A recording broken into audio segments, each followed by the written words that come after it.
Hey, what's up? So there's a quote or this thing I've heard before. Oh, hey, welcome back to Little Chat.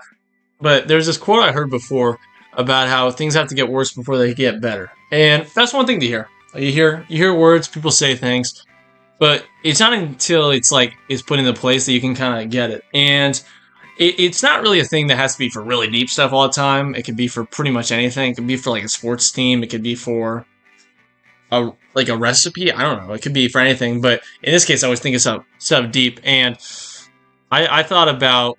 I always talk about the dad stuff, but I thought about even like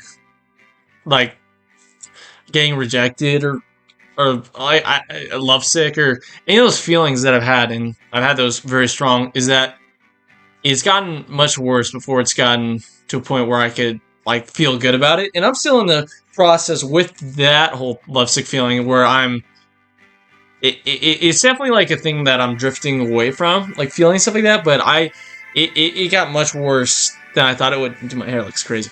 It got much worse than I thought it would, and it boiled down to the fact that when there's things that happen that you don't like, but they like happen in like a timely, like a short manner or whatever, like they're like it's kind of like putting off bandage. Okay, sure, like it hurts, but it's limited, and you're like, okay, I know it's gonna be tough, and I know it's gonna be whatever to get over this, but at least I did the thing, and now I can whatever.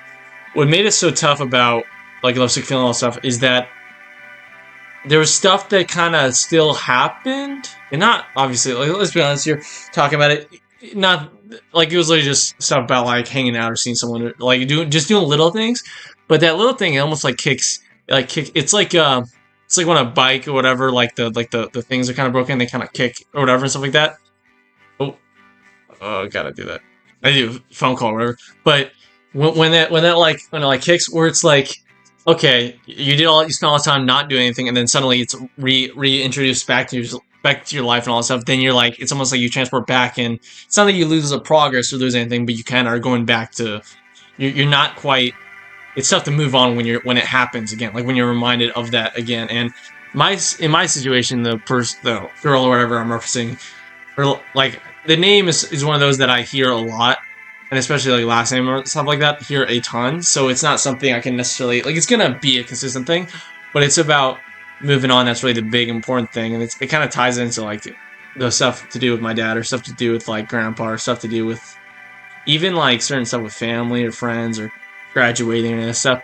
Is that you kind of just have to move on, and so when stuff is whatever it almost makes it worse on you because you're bleeding out longer. You're kind of like adding to it, and that's what's been really interesting with this lovesick feeling is that I it so it happened all this stuff whatever. I went out to California and did the whole thing, and I didn't expect the thing, but then got a message and we didn't like hang out and do anything, but the last one of the last days I was there, and then turns out she's whatever somehow back involved for some reason or another, and then stuff happened to where it was like almost getting like like like it's almost like a feeling where like it's yeah it's there's no point like the care is not there anymore, and that hurt a lot. It hurt a lot, but it was more of those like gut punch or one of those things because I already like lived a ton of life, been through this whole process before. But when you realize it's one thing to go through the process, like I said, like that like bandage thing, but when you do it and it comes back again, holy crud, it is tricky. And that's why she even told me some advice when it comes to my dad about not remind yourself constantly of it, because if you keep reminded, obviously it's good to be aware and think about it. But when you're like looking at photos and doing that stuff constantly or doing that stuff, like if you have like a photos or do stuff like on the daily and do all that stuff, it's almost like it's tough to not live in that space. So when you're able to kind of just in a sense detach some of that, it helps a lot. So you're going through that process where it got worse and all that stuff. It it was really tough, but it almost felt like one of those things of reinforcing it, and like kind of reminding me of what happened back when with the dad stuff and kind of implementing stuff there about like, okay, it's a little trickier now because it's happened again, but I'm gonna just move on, just gonna use it as honestly motivation, and that's one of those things that I'm a little twisted in terms of I like the fact that it's been really tough and I've been pushing my limits or whatever the heck. People got much worse. I'm just saying within my whatever. But I kind of kind of like it. I kind of like life being like this. I kind of like not knowing. I kind of like being in situations to where I like don't have that person in my life, so it forces me to become better and trust in stuff that I don't even see, like, and really trust in it. So that's why the getting worse thing is so important, because it pushes that trust, pushes how much you really believe that there's everything happens for a reason, believe that there's purpose to what's happening. It really pushes that. And if you like locked in, you're like, you know what? Hey, she broke up with me. Oh, he's dead. Or oh, this. But I really believe that there's a reason for it, and you kind of stick to it. Then you realize, you kind of see like, oh shoot, it actually is. And the more you kind of believe into that, the worse it gets. And through the worse, as you like put more of yourself into the belief that hey, this is whatever, and really truly whatever that, then it kind of helps you in the end kind of do much more and be much better than you ever were before.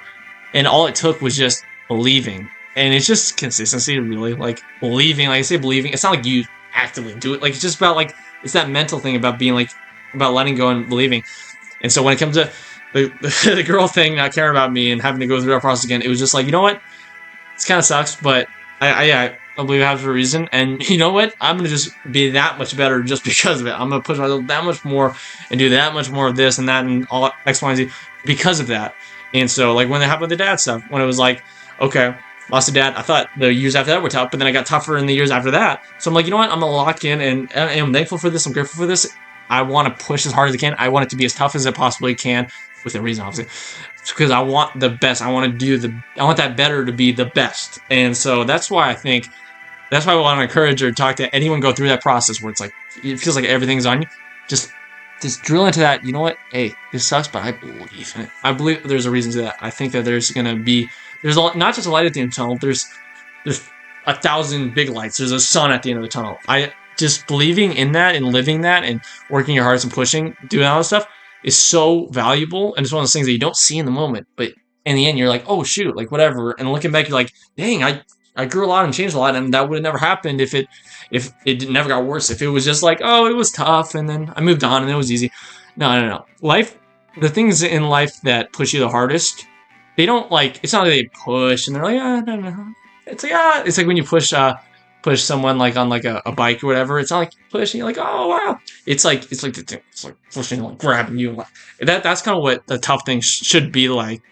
Shit, I don't know how what it even means what I'm saying, but it that you if things are gonna be tough, you might as well just want them to be. Like it's like you want things. I don't want to don't want anything sugarcoated. I don't want to avoid things. I want to feel and experience as much as possible. So if that requires it getting worse, if that requires years after losing someone for it to be tougher than the years when that person was dying, I'm down for it. And so to anyone out there, if it, in any form or fashion, just understand that getting worse on paper is honestly the best case scenario, because the worse something gets, the more you're able to learn and grow from it. And if you just believe in it, you're like, faith or not, where you're just like, hey, I think that there's a reason this is happening. I'm gonna lock in, just be my best self, and trust whatever's happening.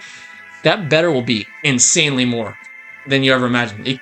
The worst thing is the fuel that gets you to the higher than any better stuff, whatever. It's believing in there that sets you up for the future. It's that snowball thing that grows and you can't do that if it's things are just like, that was kind of bad, or that was whatever. Like if it's really tough, then you do really good with it. So anyone out there going through that thing, anyone in the worst, they just keep going, lock in, and trust me, you'll be fine. All it takes is just one step at a time, and you're not giving anything you can't handle. So I love you guys. Hope you're having a great day, life, subscribe, like all that stuff, and